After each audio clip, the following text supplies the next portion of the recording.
오순절에 성령 강림의 사건으로 시작된 초대교회는 예루살렘을 중심으로 온 유대와 사마리아를 비롯해서 이방 여러 지역에 세워졌습니다. 우리 초대교회가 처음부터 두 개의 교회, 즉 유대인 교회와 이방인 교회가 생겨났다는 사실에 주목할 필요가 있습니다. 그리고 이들 두 교회 간의 차이는 매우 컸습니다. 유대인 그리스도인들은 예수 그리스도를 구주로 고백하며 믿음으로 나아왔지만 여전히 율법에 매여 있었고 유대 전통을 절대적으로 고수했습니다. 유대인들은 은혜와 믿음으로 구원받는다는 바울의 메시지에 동의하지 않았습니다. 반면에 율법이나 유대 문화를 알지 못했던 이방인들은 예수 그리스도를 구주로 영접하고 교회에 들어와서 하나님의 은혜와 의를 경험하기 시작했습니다.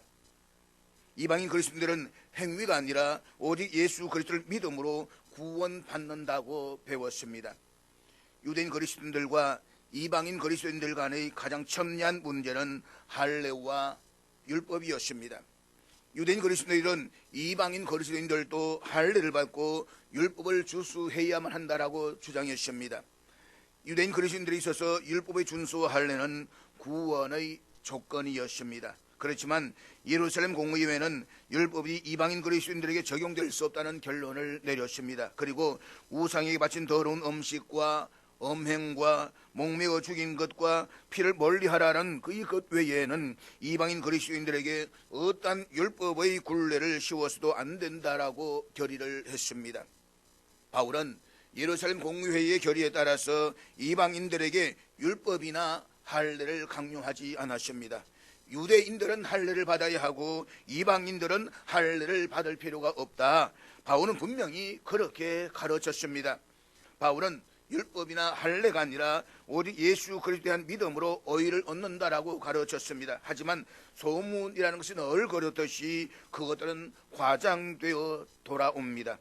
그래서 바울의 메시지가 어디선가 잘못되어서 유대인들도 할례를 받을 필요가 없다라고 전해진 것입니다. 심지어 바울이 유대인의 전통과 관습을 송두리째 무시할 뿐만 아니라 모세를 배신한 배반자라는 거짓 소문이 지금 수만 명의 유대인 그리스도인들의 마음속에 자리하고 있습니다. 이제 바울 자신이 직접 나서서 이들 수만 명의 고집스러운 유대인 그리스도인들을 설득하고 가르쳐야 하겠는데 그럴 만한 시간이 없습니다. 그래서 야고보와 예루살렘 교회 장로들이 그 대책으로 타협안을 내놓습니다. 그것이 지난 주일에 살펴보았던 내용이었습니다. 야고보와 장로들의 요구를 받아들인 바울의 행위를 놓고 어떤 사람들은 그가 나약하게 현실과 타협하며 복음의 진리를 저버렸다라고 비난하기도 합니다. 하지만 바울에 대한 이러한 비난은 예루살렘에서 결박을 당할 뿐만 아니라 죽을 것도 각오했던 바울을 올바로 이해하지 못한 오해였습니다. 바울은 다른 복음을 전하면 저주를 받을지어다 라고 할 만큼 복음의 본질적인 진리에 대해서는 단호했습니다. 그렇지만 비본질적인 문제에 대해서는 언제나 온유함과 자유함으로 대했습니다. 바울은 주님 안에서 사랑의 융통성을 가지고 여러 사람에게 여러 모습으로 행동했습니다. 바울은 대화가 꽉 막힌 사람이 아니라 누구와도 대화가 가능한 열린 마음의 사람이었습니다. 그가 그렇게 했던 것은 복음 안에서 한 사람이라도 더 얻기 위해서였습니다. 그리고 주님 안에서 보다 많은 사람들과 소통하기 위해서였습니다. 그 일을 위해서라면 자신의 사소한 입장 차이로 인한 자존심 따위는 다 버렸습니다. 우리는 바울의 이러한 유연하고 융통성 있는 성숙한 삶의 자세를 본받아야만 할 것입니다. 바울이처럼 여러 사람에게 여러 모습을 살았다라고 해서 어떤 기준도 없이 모든 사람들 입맛에 맞추어 살았다라고 하는 것은 결코 아닙니다. 바울에게는 한 가지 분명한 삶의 원칙이 있었습니다. 그것은 무엇을 먹고 무엇을 마시든지 무슨 일을 하든지 모든 것을 하나님의 영광을 위해서 한다는 원칙이었습니다. 그것은 복음 안에서 한 사람도 얻기 위해서 여러 사람에게 여러 못 살아가는 열린 마음과 자신이 만나는 사람들 가운데에 단 한 사람이라도 실족하지 않게끔 자기 절제 거룩한 삶을 동시에 추구하면서 살았다는 말입니다. 그러므로 우리들도 주님을 본받아서 바울처럼 자기의 거룩한 절제의 삶을 통해서 한 사람이라도 더 구원을 얻을 수 있도록 다른 사람들의 이로움을 추구하며 살아갈 수 있기를 주의 이름으로 축복합니다. 오늘의 본문은 바울이 유대인 그리스도인들의 오해를 해소시켜주기 위해서 야고보와 장로들이 제안을 받아들여서 나시린 서원을 한 4명과 함께 정결 예식을 행한 이후에 일어난 일들에 대해서 증거해주고 있습니다. 본문 27절을 우리 다 같이 읽도록 하겠습니다. 그 이래가 거의 참에 아시아로부터 온 유대인들이 성전에서 바울을 보고 모든 무리를 충동하여 그를 붙들고, 나시린 서원 기간이 만료된 사람은 성전에서 7일 동안 머물면서 정결 예식인 결례를 행하고 제8일에는 머리를 깎아야 한다라고 말씀을 드렸습니다.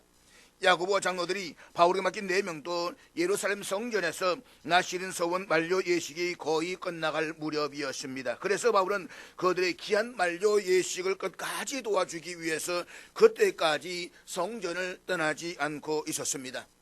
마침 유대인들의 최대 명절인 오순절을 예루살렘에서 지내기 위해 전 세계로부터 약 200만 명의 유대인들이 모여들었습니다. 그리고 그들의 마음에는 항상 애국심이라는 커다란 감정을 품고 있었습니다. 그들 중에는 아시아에서 온 유대인들도 있었습니다. 여기에서 아시아는 티르키의 대륙의 서부 지역을 일컫는 아시아 중심의 도시 에베소를 가리킵니다. 당시 바울은 예루살렘의 유대인들보다는 에베소의 유대인들에게 더 잘 알려져 있었습니다. 왜냐하면 바울은 3년 동안 밤낮 쉬지 않고 에베소에서 가르쳤고 그곳에서 놀라운 부흥을 일으켰기 때문에 에베소에서는 그를 모르는 사람이 거의 없었던 것입니다. 그런데 에베소에서 온 유대인들은 유대교에 개종한 유대인 그리스도인들이 아니었습니다. 그들은 유대교의 열렬 신봉자로서 의도적으로 바울의 사역을 방해했을 뿐만 아니라 생명을 위협하기도 했던 사람들이었습니다. 그들이 예루살렘의 성전에 들어갔다가 성전 바깥들에서 결례를 행하고 있던 바울을 보았습니다. 그들은 바울을 보는 즉시 성전에 가득 차 있는 사람들을 충동질했습니다. 본문에서 우리말로 충동질하다라고 번역된 헬라어는 언장서의 데메드리오가 에베소에서 일으켰던 소동을 묘사할 때 사용되었던 그 소동과 같은 단어였습니다. 그러니까 사도행전 저자인 누가는 이 소동이 에베소에서 일어났었던 그 소동과 비슷한 불법적인 소동이었음을 말해주고 있습니다. 그리고 미완료형으로 기록된 것은 무리들을 충동하는 행동이 한 번으로 그친 것이 아니라 계속적으로 이루어졌음을 우리에게 보여주고 있습니다. 뿐만 아니라 한글개역 성경에는 유대인들이 바울을 붙드는 것으로 기록되어져 있지만 헬라어 원문에는 유대인들이 단순히 바울을 붙잡은 것이 아니라 바울이 꼼짝달싹할 수 없도록 이 중재인처럼 두 손을 결박하였음을 우리에게 말해주고 있습니다. 그렇다면 에베소 온 유대인들이 바울을 그토록 강제적으로 결박한 이유가 무엇이겠습니까? 본문 28절 우리 같이 보도록 하겠습니다. 외치되 이스라엘 사람들아 도우라. 이 사람은 각지에서 우리 백성과 율법과 이곳을 비방하여 모든 사람을 가르치는 그 자인데 또 헬라인을 데리고 성전에 들어가서 이 거룩한 곳을 더럽혔다 하니.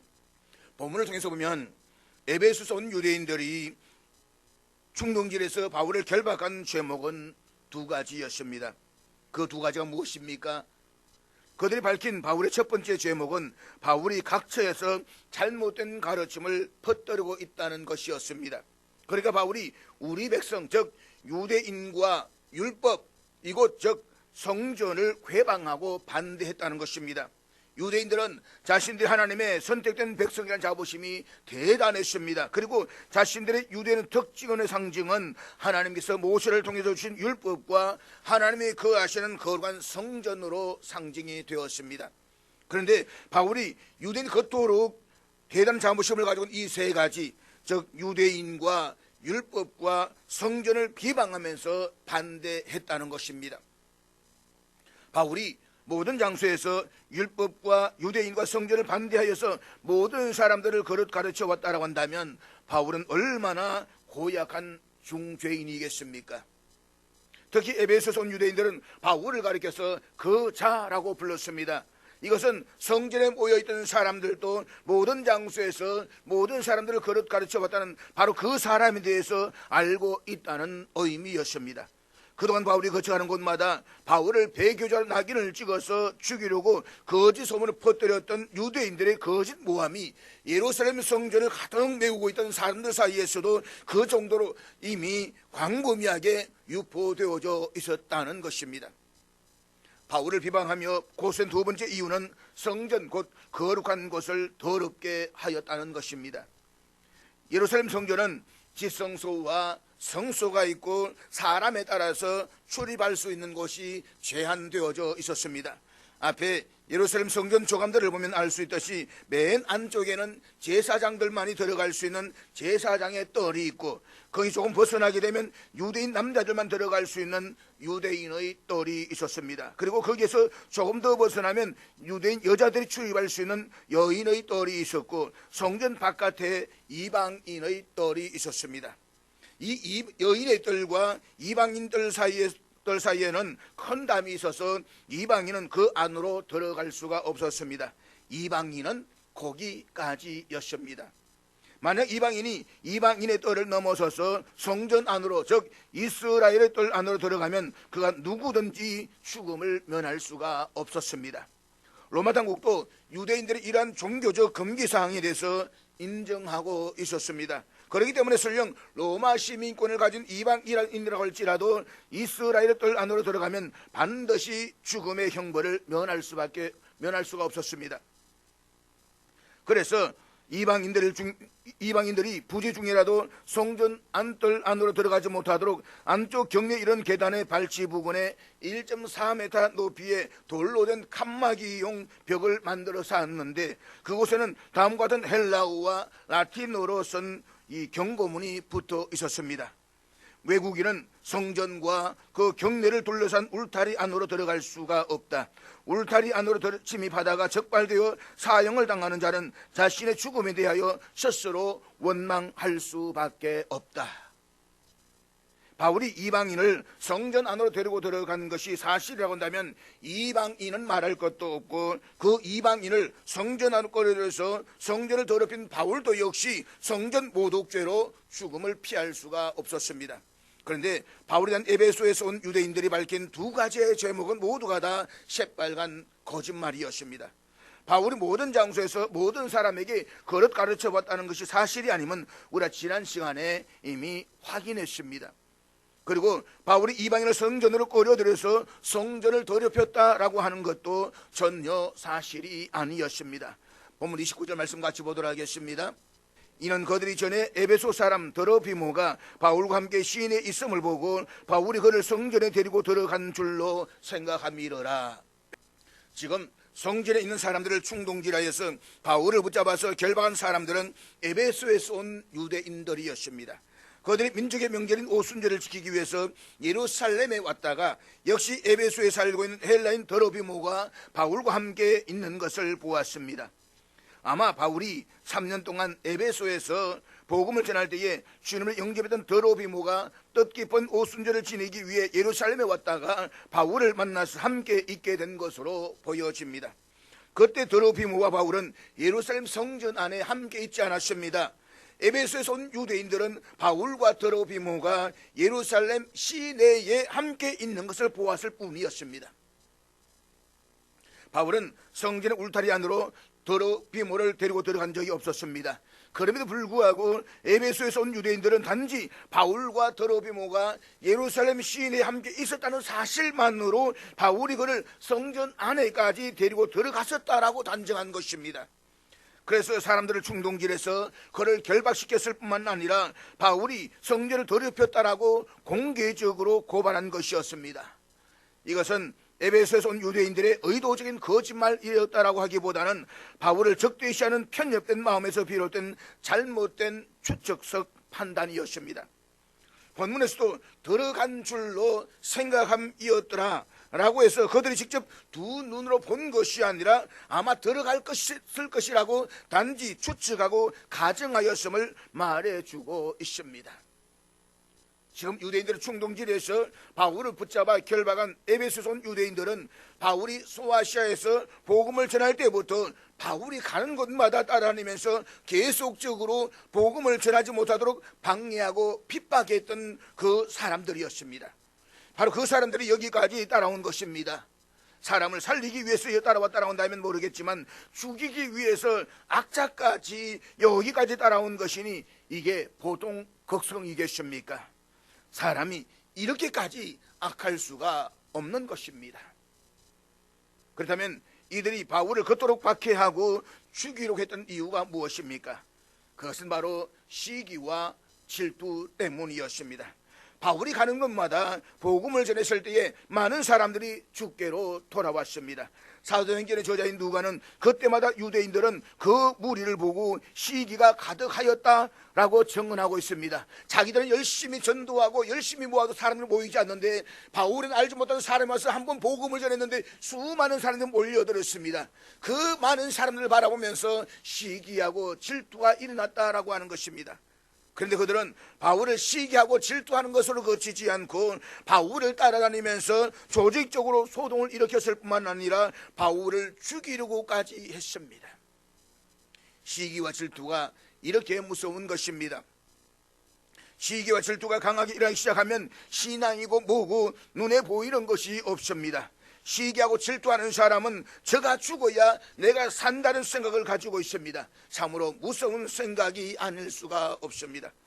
에베소에서 온 유대인들이 그러했다는 것입니다. 그들은 무엇이 사실이고 무엇이 진실인지에 대해서는 전혀 관심이 없었습니다. 그들에게 중요한 것은 어떻게 해서든지 사람들을 충동질해서 배교자 바울을 공개적으로 처단하는 것이었습니다. 본문 30절 같이 보도록 하겠습니다. 온 성이 소동하여 백성이 달려와 모여 바울을 잡아 성전 밖으로 끌고 나가니 문들이 곧 닫히더라. 에베소에서 온 유대인들이 바울에서 내세웠던 두 가지 제목 때문에 예루살렘의 온 성에 큰 소동이 일어났습니다. 예루살렘의 유대인들도 사실 여부를 따지려 하지 않았습니다. 에베소에서 온 유대인들의 충동질을 당해서 이미 군중 심리에 빠져버린 그들은 불문곡직하고 이미 두 손에 묶여있는 바울에게 달려들어서 바울을 성전 밖으로 끌어내었습니다. 본문에서 우리말로 끌고 나가니에 해당하는 헬라어는 3인칭 복수 미완료형입니다. 이것은 흥분한 유대인들이 바울을 마치 포박당한 짐승을 끌고 나가듯이 성전에서부터 질질 끌고 나갔다는 의미입니다. 유대인들이처럼 바울을 성전 바깥으로 질질 끌고 나간 이유는 하나입니다. 그것은 거룩한 성전 안에서 피를 흘려서 성전을 더럽힐 수가 없었다는 것입니다. 그들은 옛날 서대반에게 했던 것처럼 바울을 성전 모독죄로 돌로 쳐 죽이기 위해서 서대반에 했던 것처럼 성전 바깥으로 끌고 나갔습니다. 그리고 그와 동시에 예루살렘 성전을 관리하던 레위인들이 성전으로 통하는 모든 문들을 다 닫아버렸습니다. 바울이 성전에서 내침을 당한 것이었습니다. 사랑하는 여러분, 성전은 사람을 살리는 곳입니다. 성전은 사람의 생명을 보호해 주시는 것입니다. 그런데도 바울이 죄 없이 유대인들에게 짐승처럼 질질 끌려나가는 것을 보고서도 레위인들은 성전을 통하는 모든 문들을 다 닫아버렸습니다. 그들에게는 바울의 생명이 아니라 성전 건물 자체가 중요했던 것입니다.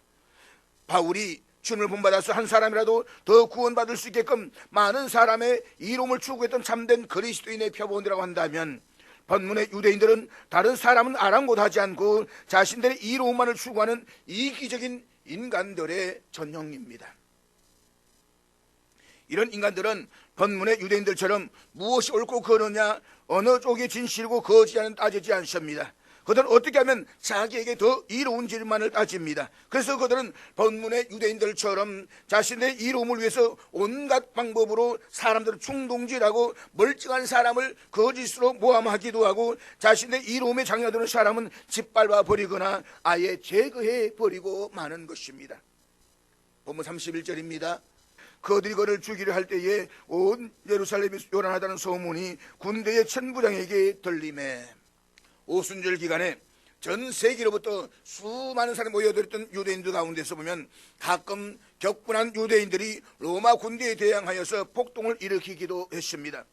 때문에 당시 로마 군대는 예루살렘 성전이 내려다 보이는 성전 북서쪽에 안토니아 요새에 주둔하면서 예루살렘 성전에서 일어난 모든 일들을 감시하면서 통제하려고 했습니다. 만약에 반역이나 폭동을 미리 방지하지 못한 로마 장교는 매우 엄한 처벌을 받아야만 했기 때문입니다. 그런데 총동지를 당해서 분노한 예루살렘의 유대인들이 성전으로 몰려가서 바울을 쳐 죽이기 위해서 질질 끌어냈을 때에 그들 조용하게 입을 다물고 조심조심하면서 바울을 끌어내었겠습니까? 사람을 쳐 죽이는 궁중이라고 한다면 분명히 제정신이 아니었을 것입니다. 흥분한 군중들은 바울을 향해서 밀치고 들어왔을 것이고 상황은 극심한 혼돈으로 빠져들고 말았을 것입니다. 이처럼 예루살렘 요란 소문이 로마 군대 천부장에게 보고가 되었습니다. 우리말로 요란하다라고 번역된 헬라어는 홍수가 범람할 때의 모습을 묘사하는 단어이기도 합니다. 바울을 쳐 죽이는 유대인들의 소동은 그 정도로 컸었고 예루살렘의 치안을 책임지는 로마 군대의 천부장에게 즉각 이 사실이 보고되었습니다. 1000명을 거느린 군사를 거느린 지휘관인 천부장의 이름은 사도행전 23장 26절에 의하면 글라우디오 루시아였습니다. 본문 32절 말씀입니다.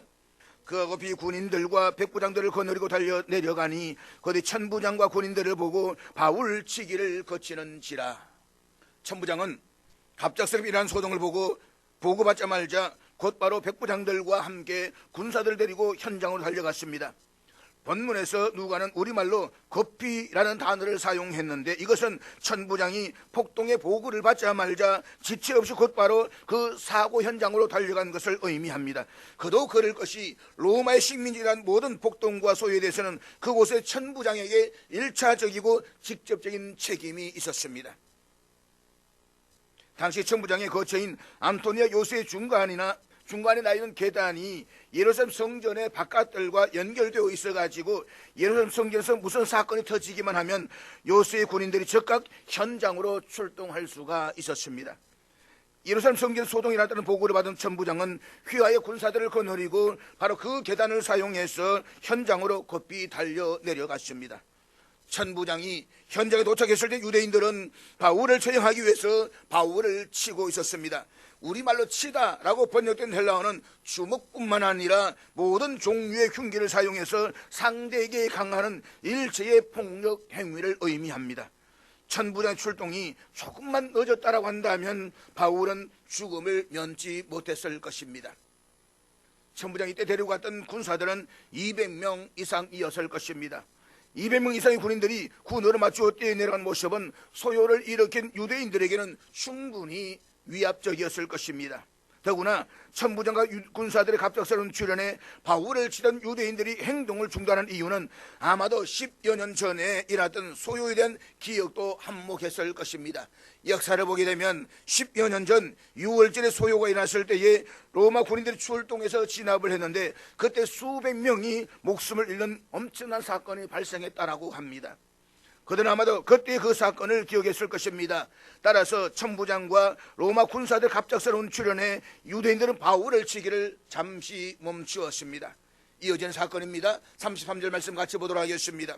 이에 천부장이 가까이 가서 바울을 잡아 두세 살술로 결박하라 명하고 그가 누구이며 그가 무슨 일을 하였느냐 물으니 현장에 도착한 천부장은 두 손이 묶인 채 죽음의 몰매를 맞고 있던 바울을 아예 꼼짝달싹 못하도록 부하에게 두 쇠사슬로 결박하라고 명령했습니다. 38절에 의하면 천부장은 유대인들이 죽이려고 했던 바울을 이전에 4,000명의 자객들을 동원해서 반란을 일으켰던 이집트인으로 간주했습니다. 그래서 난폭하고 거친 사람을 다룰 때에 사용하는 쇠사슬로 바울을 결박한 것입니다.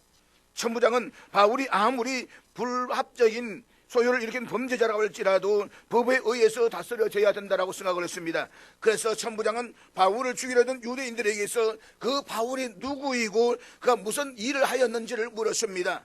그런데 대답입니다. 34절입니다. 무리 가운데서 어떤 이는 이런 말로 어떤 이는 저런 말로 소리치거늘 천부장의 소동으로 말미암아 진상을 알 수 없어 그를 영내로 데려가라 명하니라. 천부장의 물음에 바울을 쳐 죽이려 던 유대인들은 저마다 횡설수설하면서 서로 다른 주장을 했습니다. 본문에서 어떤 이는 이런 말로 어떤 이는 저런 말로 라는 표현도 당시 군중들이 매우 혼란스럽게 떠들어댔음을 보여주고 있습니다. 이와 비슷한 현상은 에베소에서도 있었습니다. 에베소 사람들은 언장서의 데메드로의 선동에 동료되어 가지고 에베소 연극장으로 몰려가 소리쳤지만 정작 자신들이 무슨 이유로 그곳에 몰려왔는지를 알지 못하였던 것입니다. 이것은 몇몇 주동자들에 의해서 충동된 무리들의 대표적인 특성이라고 말할 수가 있습니다. 군중들은 분명한 목적과 이유도 없이 자신을 충동한 사람들의 의도대로 맹목적인 행동을 했던 것입니다. 그런데 이러한 군중들의 심리는 자기의 이기적 목적을 채우려는 사람들에 의해서 너무나도 자주 악용되고 있습니다. 역사 속에 지금도 그렇게 악용되는 것입니다. 옛말에 친구 따라 강남 간다라는 말처럼 옳고 그름에 대한 자기 주관도 없이 군중 심리에 빠져 행동하는 사람들이 우리 주위에도 너무나도 많이 있다는 것입니다. 그렇지만 믿음의 사람들은 그렇게 행동해서는 안 됩니다. 다수가 반드시 진리는 아닙니다. 세상 사람들이 다 가는 곳이라고 해서 무조건 쫓아가서는 안 됩니다. 세상 시류에 동료되어서 우왕좌왕해서도 안 됩니다. 성도들에게는 세상과 구별되어야 할 뚜렷한 주관이 있어야만 합니다. 그리고 그 주관은 내 생각이 아니라 참진 복음에 근거해야만 합니다. 그렇게 함으로써 세상과 구별되고 하나님 앞에서도 의롭다고 인정받는 저와 여러분의 삶이 될 수 있기를 주의 이름으로 축복합니다. 천부장은 무리들 엇갈린 진술과 혼잡한 소동으로 인해서 바울이 매를 맞은 실상을 제대로 파악할 수가 없었습니다. 그래서 그는 부하들에게 쇠사슬로 결박당한 바울을 안토니아 요새로 연행해 가라고 명령했습니다. 요새에서 바울을 신문하기 위함이었습니다. 그렇지만 바울을 쳐 죽이게 된 이 유대인들은 그 상황을 도저히 받아들일 수가 없었습니다. 그래서 그들은 쇠사슬에 결박당한 채 연행되어 가는 바울을 안토니아 요새라는 청계 아래에서 폭행을 해버리고 말았습니다. 유대인들의 폭행이 얼마나 심했던지 쇠사슬에 결박당한 채 쓰러져 있는 바울은 스스로의 힘으로 일어서지를 못했습니다. 그래서 로마 군인들은 유대인들을 제지하면서 쓰러진 바울을 들고 청계 위로 올라갔습니다. 사랑하는 여러분, 바울은 살인 강도짓을 하거나 반인륜적인 흉악범이 아닙니다. 그가 정치인 업무를 꾸민 국사범이었던 것도 아니었습니다. 지난 10여 년 동안 바울이 한 일에 관해서는 시중의 세기를 세 차례 누비고 다니면서 오직 주님의 복음을 전한 것밖에는 없습니다. 그것도 호의호식하면서가 아니었습니다. 배를 타는 구간을 제외하면 아무리 먼 길도 반드시 걸어가야만 했던 바울에게 노숙은 타바사였고 마른 빵으로 길을 때우면서 대지와 하늘을 요와 이불로 삼아서 노숙하던 바울은 늘 배고픔과 추위와 싸워야만 했습니다. 길에서 강도를 만나 낭패를 당하기도 했고 바다에서 풍랑을 만나 죽음의 고비를 넘기기도 했습니다. 가는 곳마다 배계의자로 낙인을 찍었던 유대인들의 살해 위협에 시달려야만 했고 어느 곳에서도 법을 어긴 적이 없었습니다. 감옥에 투옥을 당해야만 했습니다. 어떤 경우에도 바울은 신앙의 양심을 저버린 적도 없었습니다. 바울은 어떤 악조건 속에서도 주님의 정인으로 걸어가야 할 정도로 정도만 걸었습니다. 그리고 10여 년에 걸친 세 차례 전도 여행을 종결산하면서 바울은 이제 생애 마지막으로 예루살렘에 도착했습니다. 그렇다면 하나님께서는 당신을 위해 그토록 수고하고 헌신한 바울을 세상 사람들이 보기에 최선을 다해서 환대해 주셔야 마땅하지 않겠습니까? 하지만 바울 앞에 전개된 그의 현실은 그와는 정반대였습니다. 에베소 온 유대인들의 모함으로 흥분한 예루살렘의 유대인들로부터 두 손에 묶인 채 짐승처럼 질질 끌려나가서 죽음의 몰매를 맞아야만 했습니다.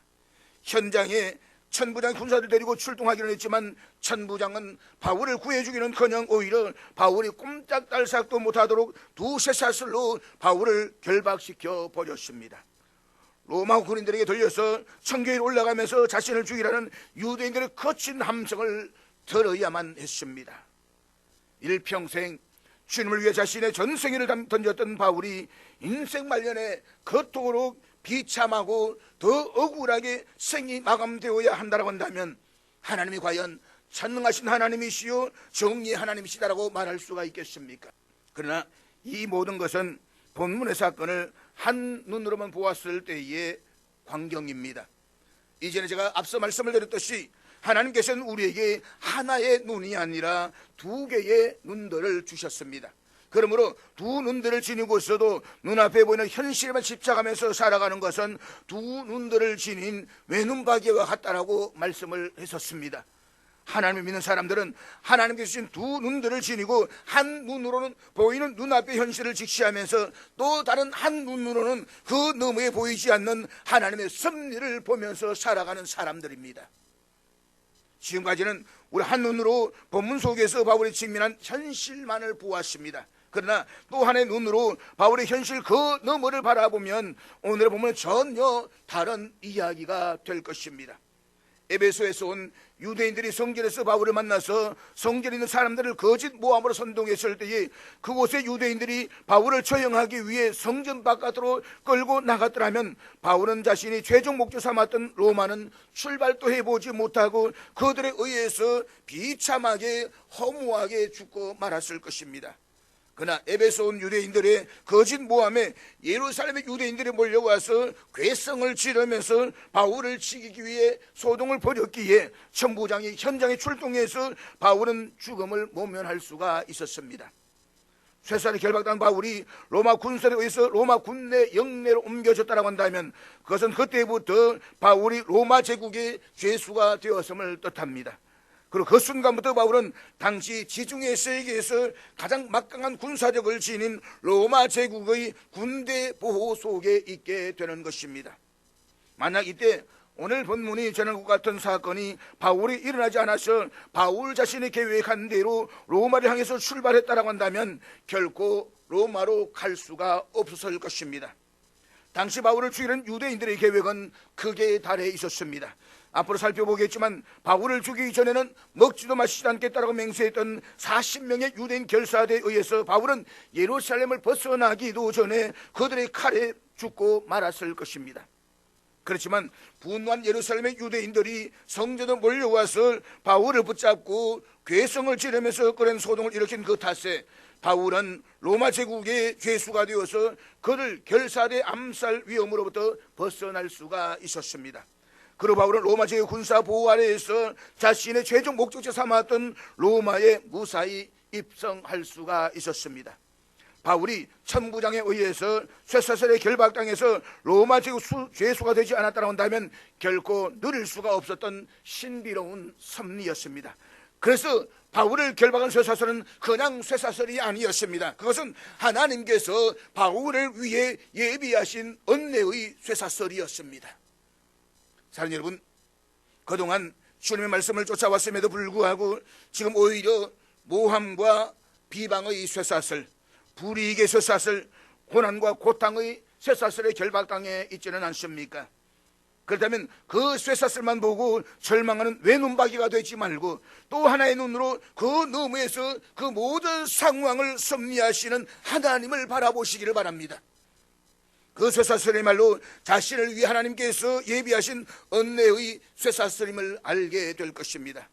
하나님 은혜의 쇠사슬에 결박당하며 사는 한 현재 토대 위에서 자신이 상상할 수 없었던 미래가 하나님에 의해서 펼쳐지게 될 것입니다. 그러면 우리 모두 하나님의 말씀을 쫓아 살다가 이 세상에서 모함과 비방의 쇠사슬, 불이익의 쇠사슬, 고난과 고통의 쇠사슬에 결박당하는 것을 결코 두려워하지 마십시다. 그 쇠사슬의 말로 우리를 위한 하나님의 은혜의 쇠사슬을 헤아려 볼 줄 아는 믿음의 눈을 가진 사람들로 살아서 이 시대를 위해서 이루시려 원하시는 하나님의 거룩하신 뜻과 계획이 오늘 저와 여러분 통해서 이루어질 수 있기를 주의 이름으로 축복합니다.